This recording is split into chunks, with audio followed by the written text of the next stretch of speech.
नमस्कार दोस्तों, मैं मनीष कुमार भोज आप सभी लोगों का अपने इस YouTube चैनल पर हार्दिक स्वागत करता हूँ। दोस्तों, मैं आज आप लोगों के समक्ष जो श्रृंखला लेके उपस्थित हुआ हूँ वो परीक्षा के मद्देनजर ये अत्यंत महत्वपूर्ण है, क्योंकि इस श्रृंखला से आपके प्रतियोगिता परीक्षाओं में क्वेश्चन अवश्य पूछे जाते हैं। दोस्तों, आज का जो हमारा टॉपिक है, अगर हम विषय की बात करें तो जो आज का जो हमारा विषय रहेगा वो आपकी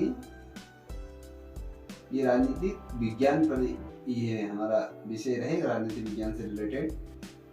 ठीक है, इसके अंदर हम जो देखेंगे टॉपिक जो हमारा रहेगा, आज का जो हमारा टॉपिक रहेगा वो है भारत का सर्वोच्च न्यायालय की बात के बारे में बात करेंगे। देखिए,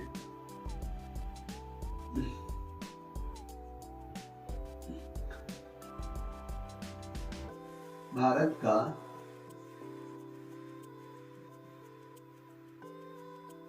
देखिए, हम यहाँ पे इस पर तौर पे देखेंगे क्या चीज है।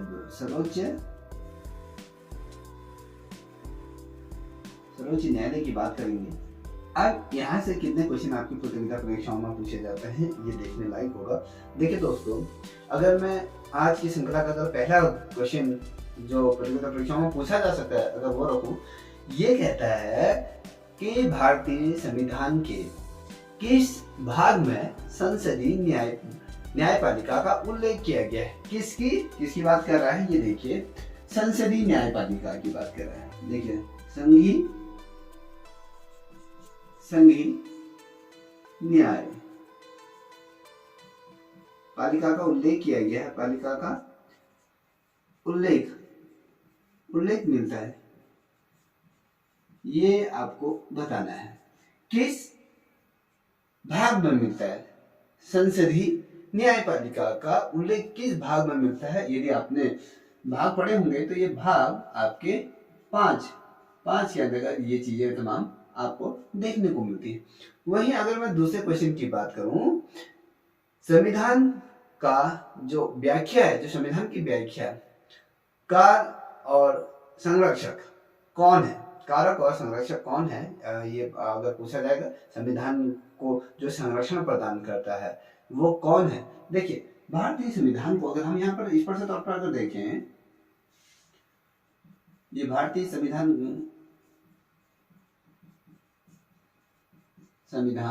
का संरक्षण कौन करता है।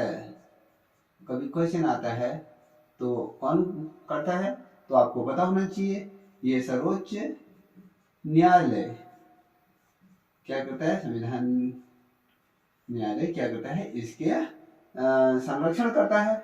देखिए, अगर यदि आप लोगों को संविधान द्वारा जो दिए गए अधिकार हैं, यदि उन अधिकारों में किसी भी स्तर से कोई भी छेड़छाड़ यदि होती है तो उस अधिकारों का जब हनन होता है तो आप सुप्रीम कोर्ट में उसका उल्लेख कर सकते हैं। सुप्रीम कोर्ट उसको आपको क्या करेगा, संरक्षण प्रदान करती है। तमाम जो उसमें उसका अगर हम बात करें कि कोई गार्जियन होता है ना, अपने बच्चों का संरक्षण करता है, तो उसी प्रकार से संविधान का जो व्यापक तौर पर जो संरक्षण करता है वो सर्वोच्च न्यायालय इसका करता है।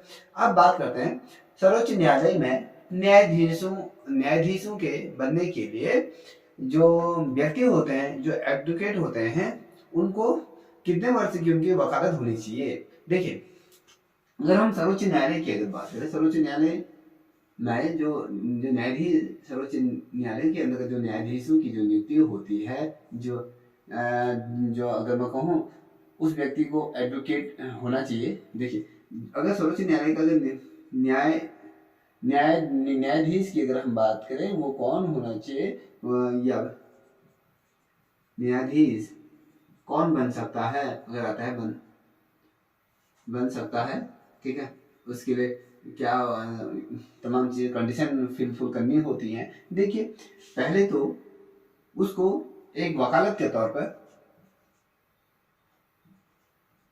वकालत के रूप में उसने कम से कम 10 वर्षों की ये क्या होनी चाहिए, इसकी सेवा होनी चाहिए। 10 वर्ष तक उसको क्या किस चीज का अनुभव होना चाहिए, एडवोकेट रहते हुए वकालत करने का यहाँ पे क्या होना चाहिए, 10 वर्षों का उसको अनुभव होना चाहिए। और वही व्यक्ति सर्वोच्च न्यायालय में जो न्यायाधीश बनने के लिए उसी व्यक्ति को यहाँ पर एडवोकेट होना चाहिए कि जिसे 10 वर्ष का अनुभव है अपनी वकालत करने का, तो वो व्यक्ति सर्वोच्च न्यायालय के न्यायाधीश बनने के लिए ये योग्य होता है। वहीं अगर हम सुप्रीम कोर्ट की बात करें तो सुप्रीम कोर्ट के जो न्यायाधीशों की अधिकतम कितने वर्षों तक ये इनका सेवा काल होता है। देखिए अगर हम इनकी सेवा काल की बात करें, सेवा काल की, तो 65 वर्ष का इनका क्या होता है, सेवा काल होता है। 65 वर्ष तक आप ये क्या कर सकते हैं, सेवाएं अपनी निरंतर दे सकते हैं। जैसे कि आपने देखा होगा सरकारी नौकरियों में, अन्य विभागों में यदि आपने देखा होगा कि मिनिमम जो 60 वर्ष में क्या होता है, सेवानिवृत्त होता है व्यक्ति। तो यहाँ पर जो सर्वोच्च न्यायालय के जो न्यायाधीश होते हैं उनका अगर सेवानिवृत्ति का अगर काल की बात करें तो वो 65 वर्ष इनके निर्धारित किए जाते। अब दूसरा क्वेश्चन जो महत्वपूर्ण परीक्षा के मद्देनजर आ सकता है, ये कहता है कि महाभियोग का प्रस्ताव पारित हो जाने पर प्रयुक्त का आदेश कौन जारी करता है। देखिए जब राष्ट्रपति, देखिए क्या होता है जब महाभियोग का जब प्रस्ताव पारित तो किया जाता है ना, उसमें जो प्रतिदेय का आदेश जो कौन जारी करता है, कभी क्वेश्चन बनता है तो महाभियोग का जो आदेश जारी करता है ये कौन करता है, ये राष्ट्रपति। ठीक है, ठीक है, ये प्रत्येक तौर पे करता है। और अगर क्वेश्चन बनता है तो ये क्या सर्वोच्च न्यायालय क्या होता है, इसमें जब राष्ट्रपति का पद खाली होता है तो ये सर्वोच्च न्यायालय के अंतर्गत ये चला जाता है। सर्वोच्च न्यायालय से क्या होता है, कार्यवाहक के तौर पे ये कार्य करता है। अगर हम बात करें इसी से रिलेटेड, अगर अगले क्वेश्चन की बात करें, मूल रूप से जो संविधान में कितने न्यायाधीशों का प्रावधान किया गया है, न्यायाधीशों। देखिए न्यायाधीशों की बात करें संविधान के अंतर्गत, मूल संविधान के अंतर्गत, ठीक है, अंतर्गत कुल कितने न्यायाधीशों, कुल कितने न्यायाधीशों का यह प्रावधान यहाँ पर रखा गया, न्यायाधीशों का प्रावधान किया गया है। ठीक है, आपको पता होना चाहिए टोटल कितने न्यायाधीशों का प्रावधान रखा गया है, तो आगे भी आपको पता होना चाहिए। यहाँ पर टोटल क्या होते हैं, 7 होते हैं। ठीक है, 7 आपके क्या होते हैं, ये जो 7 होते हैं ये क्या होते हैं, अन्य, अगर बात करें अन्य न्याय, ये अन्य न्यायाधीश होते हैं। प्लस इसमें एक और जो होते हैं जो आपका मुख्य न्यायाधीश होता है। ठीक है, न्यायाधीश होता है। ठीक है, टोटल अगर हम बात करें तो कुल संख्या की अगर बात करें तो कुल संख्या आपकी 8 हो जाती। कैसे, आपके 7 + 1 = 8। 7 कौन से हो गए, 7 आपके अन्य न्यायाधीश होते हैं, एक मुख्य न्यायाधीश होते हैं। ठीक है, ये आपको पता हो गया होगा। इसी प्रकार से क्वेश्चन आपके पूछे जाते हैं। ठीक, अब अगर हम वर्तमान समय में बात करें, वर्तमान समय में कुल सुप्रीम कोर्ट के अंतर्गत कुल कितने न्यायाधीशों का यह प्रावधान है। यहाँ पर देखिए अगर वर्तमान समय की बात करें, वर्तमान समय में कुल कितने न्यायाधीशों की ये संख्या की अगर बात करें, प्रावधान या प्रावधान की बात करें कितने हैं पूछा जाता है, तो ये जब ये क्या करा, संविधान के अंतर्गत जो कुल कितने न्यायाधीशों का प्राधित किया गया था पहले, तो उसमें एक मुख्य न्यायाधीश था, 7 अन्य न्यायाधीश थे। अब अगर हम वर्तमान समय में बोले सुप्रीम कोर्ट के अंतर्गत, ठीक है, कितने न्यायाधीशों का इसमें वो किया गया है, इसमें भी देखिए अन्य आपके होंगे 30 + 1 मुख्य न्यायाधीश, टोटल 31। यहाँ पर ये संख्या वर्तमान समय में ये न्यायाधीशों का प्रावधान वर्तमान समय में यह है। अब क्वेश्चन क्या बनता है दोस्तों, जो सुप्रीम कोर्ट के जो मुख्य न्यायाधीशों की अगर नियुक्ति कौन करता है, कभी क्वेश्चन बनता है। देखिए सुप्रीम कोर्ट के जो मुख्य न्यायाधीश, यहाँ पर ध्यान में रखिएगा, ये क्वेश्चन आपके बनते हैं, न्यायाधीश कि अगर नियुक्ति की अगर बात करें तो नियुक्ति कौन करता है, आप सभी को पता होगा, ये राष्ट्रपति इनकी नियुक्ति करता है। ठीक है, राष्ट्रपति क्या करता है, नियुक्ति करता है। अब इसी से रिलेटेड अगला क्वेश्चन की अगर हम बात करें, वो क्वेश्चन भी आपके महत्वपूर्ण ये है। देखिए, न्यायाधीश के जो अन्य न्यायाधीशों की जो नियुक्ति होते हैं ना, हमने तो कहा कि भैया यहाँ पर जो बात करी हमने, यहाँ पर हमने क्या करें, मुख्य न्यायाधीश की बात करें। अब आपको मैंने ये भी तो बताया ना कि वर्तमान समय में कुल कितने न्यायाधीशों की संख्या है, हमने यहाँ पर आपके 23 बताए। जो अन्य न्यायाधीश होते हैं, देखिए न्यायाधीशों देशों की नियुक्ति की अगर बात करें, ये भी क्या करते हैं, आपके राष्ट्रपति इसकी क्या करते हैं, इनकी भी नियुक्ति कौन करता है, राष्ट्रपति। एक मुख्य न्यायाधीश की भी नियुक्ति राष्ट्रपति करता है। जो अन्य न्यायाधीश जो 30 हैं, उनकी भी नियुक्ति कौन करता है, आपके राष्ट्रपति द्वारा इनकी क्या की जाती है, नियुक्ति ये की जाती है। ठीक है, अब अगर हम बात करें जो राष्ट्रपति सुप्रीम कोर्ट के जो अन्य न्यायाधीशों की जो नियुक्ति किसकी सलाह पर करता है, क्वेश्चन बनता है। ठीक है, जो देखिए जो राष्ट्रपति, अगर देखिए ये राष्ट्रपति है, राष्ट्रपति जो ये आपके एक तो मुख्य न्यायाधीश की नियुक्ति करता है, मुख्य न्यायाधीश की यहाँ पे नियुक्ति करता है। साथ ही यहाँ पर आपके जो अन्य न्यायाधीशों की बारे में बात की थी मैंने, ठीक है, न्यायाधीशों की जो नियुक्ति करता है ये भी राष्ट्रपति करता है। ठीक है, अब जो ये अन्य जो ये न्यायाधीश हैं, ये किसकी सलाह पर राष्ट्रपति इनकी नियुक्ति करता है, आपको पता होना चाहिए। ये किया जाता है सीजीआई के माध्यम से क्या करता है, इनकी नियुक्ति करता है। ठीक है,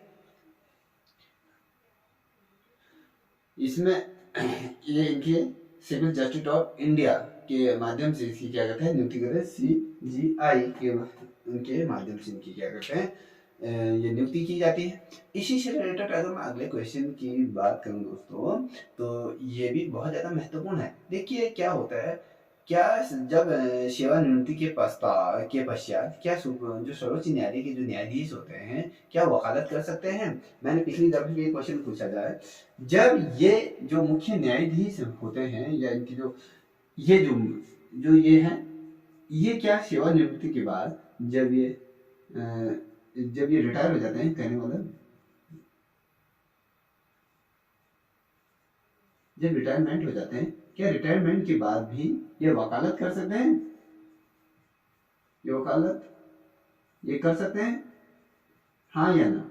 तो जब ये सेवानिवृत्त हो जाते हैं तो ये क्या करते हैं, वकालत ये नहीं कर सकते हैं। ठीक है, ये नहीं कर सकते हैं बिल्कुल भी। जब ये सेवानिवृत्त हो जाते हैं तो उसके बाद ये किसी भी प्रकार का, अगर हम कहें, न्यायाधीश के कहीं पर भी वकालत नहीं कर सकते हैं। ये आपको भी पता होना चाहिए। देखिए वो एक तरफ तो इनकी जो सेवानिवृत्ति का जो काल है वो 65 साल तो है ही।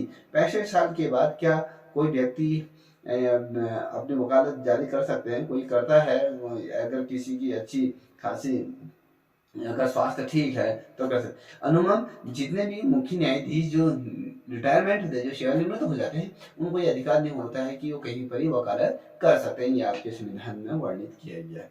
ठीक है, वहीं पर अगर हम बात करें जो सुप्रीम कोर्ट है, उसके जो न्यायिक कार्य के लिए किस भाषा का प्रयोग किया जाता है। देखिए न्यायिक भाषा की अगर हम बात करें, देखिए न्यायिक भाषा का प्रयोग जो किया जाता है वर्तमान समय में, वो 2 भाषाओं का इसमें प्रयोग किया जाता है।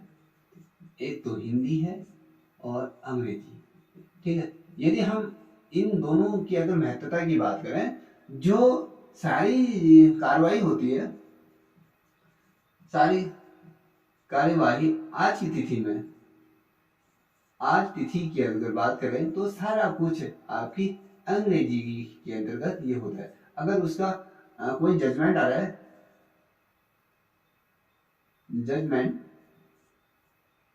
अगर जजमेंट आ रहा है किसी केस का, तो वो भी आपका अंग्रेजी में ही उसको पारित किया जाता है। कहीं पर भी आप हिंदी में उसका जजमेंट नहीं देखोगे। ये तमाम चीजें क्या है, हमने कल परसों ही हमने क्या बनाया, हमने राष्ट्रीय हिंदी दिवस बनाया था। तो आज हम हिंदी दिवसों को बनाने की क्या जरूरत पड़ेगी, क्योंकि दिन पर दिन हिंदी का ग्राफ धीरे धीरे गिरता जा रहा है, और साथ ही अगर हम बात करें इंग्लिश का ग्राफ धीरे धीरे बढ़ता जा रहा है, जहाँ पर सुप्रीम कोर्ट में तक आपका क्या होता है, इंग्लिश में जजमेंट, तमाम जो चीज़ें दी जाती है उसका जो खाका बनता है वो सारी इंग्लिश में यहाँ तक कि संसद के अंदर भी जो वित्त मंत्री हैं, जो बजट पेश करते हैं, वो भी तमाम इंग्लिश में दिया जाता है। तो हिंदी मात्र नाम मात्र की भाषा ये रह गई है, ठीक है। अगर हम बात करें इसी से रिलेटेड अगर क्वेश्चन की अगर हम बात करें, तो राष्ट्रपति और उपराष्ट्रपति के जो विवाद होते हैं वो कहाँ सुने जाते हैं? अगर हम विवाद की बात करें, अगर राष्ट्रपति के अंदर, राष्ट्रपति और देखिए राष्ट्रपति, राष्ट्र देखिए राष्ट्र सॉरी राष्ट्रपति और अगर उपराष्ट्रपति के बीच, ठीक है, उपराष्ट्रपति के बीच यदि विवाद हो जाता है,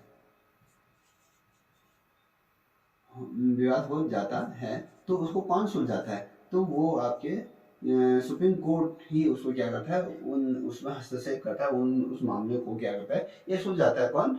सुप्रीम कोर्ट। अगर राष्ट्रपति कानूनी मामलों में किसी सहायता लेता है, क्वेश्चन बनता है, तो आपके कानूनी मामलों में, देखिए कानूनी मामलों में किसकी सहायता ये लेता है?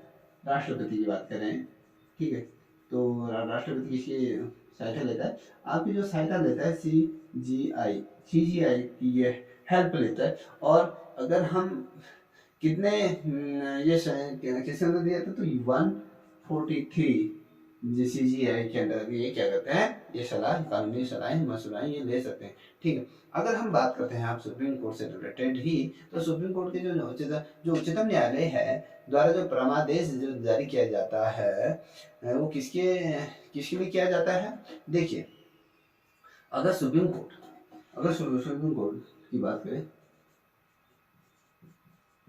ये परमादेश जारी करता है तो किसके लिए करता है? क्वेश्चन ये बनता है, सुप्रीम कोर्ट की बात करें, ठीक है, सुप्रीम कोर्ट जो परमादेश जारी करता है, तो दोस्तों किसी भी जो अधिकारी को जो सरकारी आदेश निभाने के लिए, ठीक है, अगर देखिए किसी जो कोई आदेश क्या होता है, किसी भी विभाग का या अधिकारी होता है, उसके लिए यह जारी करता है, उसकी बातों को रखने के लिए, सुप्रीम कोर्ट की बातों को मानने के लिए किसी भी अधिकारी के लिए आदेश निर्गत किया जाता है, ठीक है।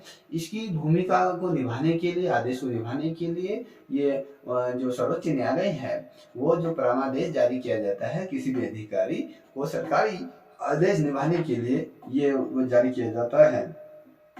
जब कोई भी IAS अधिकारी है या PCS अधिकारी, कोई भी अधिकारी हो, तो उसको अपने बड़े अधीनस्थ जो अधिकारी है उसके द्वारा अगर कोई आदेश जारी किया जाता है, उसको जो फॉलो जो किया जाएगा, तो ये कि जो सुप्रीम कोर्ट के जो परमादेश द्वारा ये कहा गया है, किसी भी अधिकारी को सरकारी आदेश निर्गत निभाने के लिए, जो आदेश निर्गत किया जाता है उसको निभाने के लिए यहाँ पर क्या होता है, बाध्य होता है।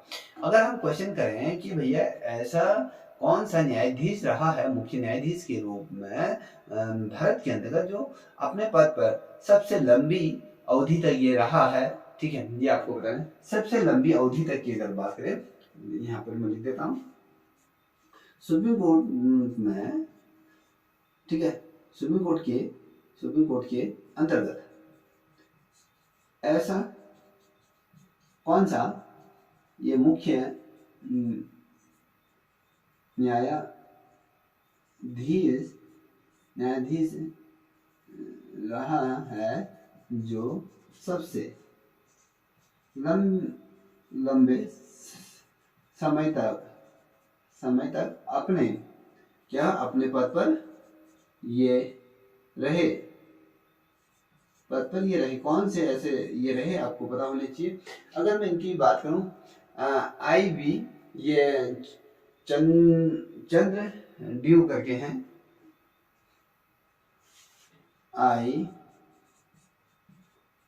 IB, ठीक है, IB है वो, IB इसको देख लीजिए, ठीक है, चंद्र ड्यूक करके इनका नाम है। ये सर्वाधिक लंबे समय तक चूर्ण, देखिए आई वाई वी चंद्रचूड़ करके इनका नाम है। ये सबसे लंबे समय तक क्या रहे, आपके सुप्रीम कोर्ट के क्या रहे, ये आपके मुख्य न्यायाधीश के तौर पर इन्होंने कार्य करा। अगर हम बात करें यहीं अगले प्रश्न की, तो सर्वोच्च न्यायालय के जो मुख्य न्यायाधीश के पद पर सबसे कम समय तक कौन रहा? सबसे, यहाँ तो लंबे समय तक रहा। अब लंबे समय तक कौन रहा? आई बी चंद्रचूड़ की बात करते हैं तो ये कम समय तक, कम समय तक के लिए कौन यहाँ पर नियुक्त रहा? अगर इसकी बात करें तो ये आपको पता होना चाहिए, कमल नारायण सिंह इसमें रहे। देखिए कमल नारायण सिंह, जो हैं ये क्या रहे? सुप्रीम कोर्ट के अंतर्गत मुख्य न्यायाधीश के रूप में इन्होंने सबसे कम समय तक यहाँ पर अपनी सेवाएं दी। और अगर हम बात करें सर्वोच्च न्यायालय के अंतर्गत, जो सर्वोच्च न्यायालय की सबसे पहली ये महिला मुख्य न्यायाधीश कौन थी? आपको ये पता होना चाहिए।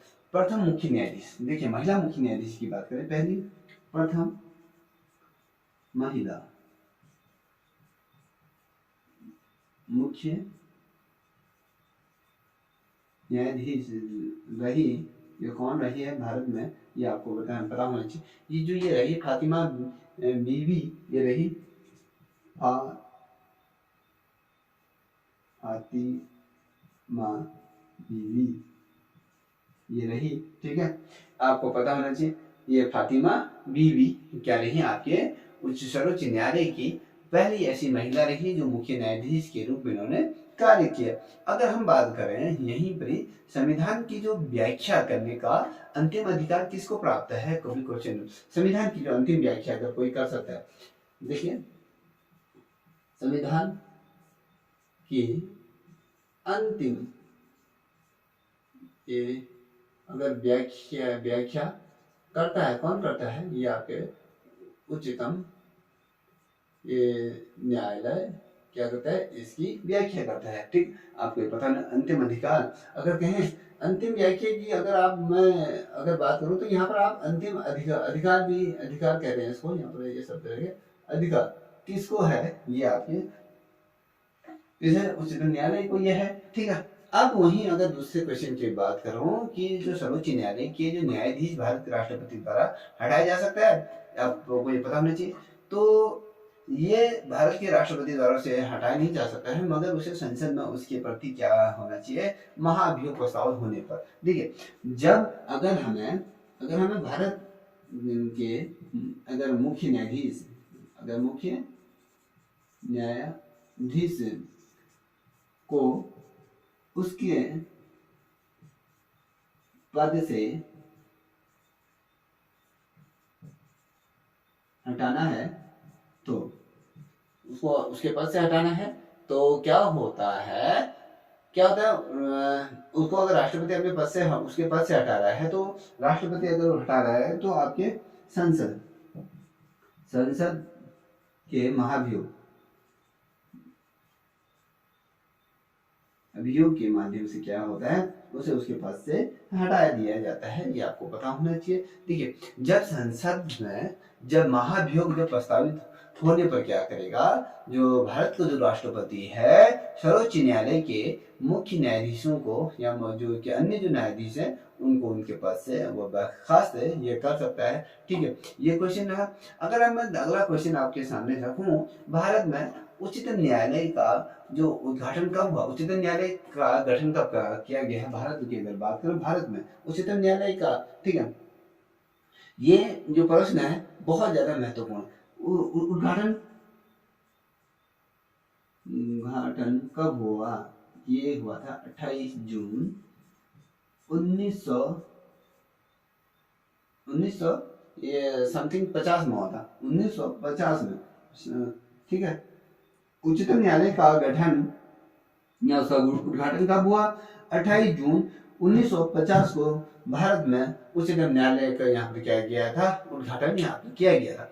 अब वहीं अगला क्वेश्चन आप लोगों के सामने रखूं तो ये कह रहा है कि किसके अंतर्गत भारत में सर्वप्रथम सर्वोच्च न्यायालय की स्थापना ये हुई थी? अगर आपने रेगुलेटिंग एक्ट पढ़ा होगा, ठीक है, ये वाला एक्ट बहुत ज्यादा महत्वपूर्ण है। देखिए, रेगुलेटिंग एक्ट जो हुआ था 1773, जो 1773 का जो अधिनियम था, उसमें क्या हुआ था, भारत में सर्वोच्च न्यायालय के जो स्थापना की गई थी, जो कोलकाता के अंतर्गत ये इसी वक्त की गई थी। इसकी स्थापना, जो न्यायालय की जो स्थापना हुई थी, रेगुलेटिंग एक्ट 1773 के माध्यम से यहाँ पर की गई थी। अब अगर मैं बात करूँ, उच्चतम न्यायालय के जो न्यायाधीशों की संख्या में वृद्धि करने का अधिकार किसको है? अगर हमने कहा, अगर ये देखिए, हमने कहा कि भैया जो न्यायालय न्यायालय उच्चतम न्यायालय, सुप्रीम कोर्ट के जो न्यायालय के अंतर्गत अगर हम कहें न्यायाधीशों की, जो न्यायाधीशों की संख्या, अगर मैं संख्या में अगर बढ़ाना है तो किसके द्वारा बढ़ाया जा सकता है? संसद के द्वारा क्या किया जा सकता है? उच्चतम न्यायालय के न्यायाधीशों की संख्या में यहाँ पर वृद्धि की जा सकती है। देखिए, भारत की न्यायपालिका है, कैसी है न्यायपालिका? जो भारत की जो न्यायपालिका स्वतंत्र न्यायपालिका के रूप में से जाना जाता है, स्वतंत्र और निष्पक्ष। देखिए, स्वतंत्र एवं निष्पक्ष, निष्पक्ष तौर पे क्या की जाती है? यहाँ पर भारत के सर्वोच्च न्यायालय को माना जाता है। भारत की जो न्यायपालिका है स्वतंत्र एवं क्या होता है? निष्पक्ष रूप में ये अपना कार्य करती है। अगर हम बात करें इसी से रिलेटेड अगले क्वेश्चन की अगर बात करें दोस्तों, परीक्षा के मद्देनजर ये बहुत ज्यादा महत्वपूर्ण है। भारत में जो न्यायपालिका स्वरूप किस प्रकार का है? देखिए, न्यायपालिका का स्वरूप किस प्रकार का है? यहाँ पे एकीकृत प्रकार से है, ठीक है। स्वरूप आपका एकीकृत रूप यहाँ पर देखने को आपको मिलता है, ठीक। अब अगर हम बात करें जो उच्चतम न्यायालय को जो प्रामा दर्शनिक की बात करें, ये आया कि कहाँ से हमने इसका जो उच्चतम न्यायालय का, अगर हम स्रोत की बात करूं, किस स्रोत से हमने दिया, कौन से आर्टिकल के अंतर्गत से दिया जो प्रामादर्शनी अगर आया, जो इसमें जो आर्टिकल मैंने आपको यहाँ पर बताया ना, 143 के अंतर्गत से ये आया, ठीक है। ये आपके जो ये क्वेश्चन है, ये सुप्रीम कोर्ट से रिलेटेड ये प्रश्न है। ये वाले जो क्वेश्चन पूछे जाते हैं सुप्रीम कोर्ट से रिलेटेड, ये अत्यंत महत्वपूर्ण प्रश्न होते हैं। यही प्रश्न आपके एग्जाम में पूछे जाते हैं, ठीक है। अब मैं आपको इसके संबंध में कुछ और बताना चाहूंगा जो परीक्षा के मद्देनजर आपके महत्वपूर्ण है। देखिए, ये स्पष्ट तौर पे कह रहा है, देखिए संविधान की अगर हम बात करें तो संविधान का जो भाग 5 में अनुच्छेद का जो वर्णन किया गया है, वो 76वां अनुच्छेद के अंतर्गत ये कहा गया है कि न्यायवादी जैसे अटॉर्नी जनरल के पद का यहाँ पर किया गया है, सृजन किया गया है। और जो अगर जिसे हम अटॉर्नी जनरल इंडिया का जो हम बोलते हैं, अटॉर्नी जनरल ऑफ इंडिया, देखिए महान्यायवादी इसे वादी कहा जाता है। इसकी जो अगर हम इसको कहें, ये क्या होता है, भारत सरकार का सर्वोच्च वित्तीय अधिकारी, अगर हम कहें लॉ ऑफिसर के रूप में इसे माना जाता है। और भारत सरकार के जो विविध जो मामलों की सलाह पर ये अपनी सलाह देता है, तमाम चीजें देता है। और इनकी जो नियुक्ति की जाती है वो राष्ट्रपति के द्वारा इनकी नियुक्ति की जाती है। कब? जब क्या होता है, इसी नियुक्ति मैंने आपको बताया था, सुप्रीम कोर्ट जो इसको क्या बोलते हैं, जो मुख्य न्यायाधीश जिसे हम बोलते हैं उसे अटॉर्नी जनरल कहा जाता है। इसकी जो नियुक्ति की जाती है मंत्रिपरिषद की जो सलाह पर क्या करता है, राष्ट्रपति की नियुक्ति करता है। अब देखिए, भारत में तीन प्रकार के क्या होते हैं यहाँ पे, वित्तीय अधिकारी इनको माना जाता है, या कहें विधिक अधिकारी जो न्याय से संबंधित ये रहते हैं। एक तो होता है भारत का महान्यायवादी अटॉर्नी जनरल ऑफ इंडिया, दूसरा आपका होता है भारत का महाधिवक्ता, ठीक है, सोशलिस्ट जनरल ऑफ इंडिया की हम बात करेंगे। फिर वो होता है भारत के अपर महाधिवक्ता, ठीक है। ये additional secretary general of India की हम बात करें, इसमें महान्यायवादी होता है, उसका जो पद होता है सर्वोच्च होता है, जिसे हम मुख्य न्यायाधिकारी कहते हैं, या मुख्य न्यायाधीश के रूप में जिसे जाना जाता है, ठीक है, ये होता है।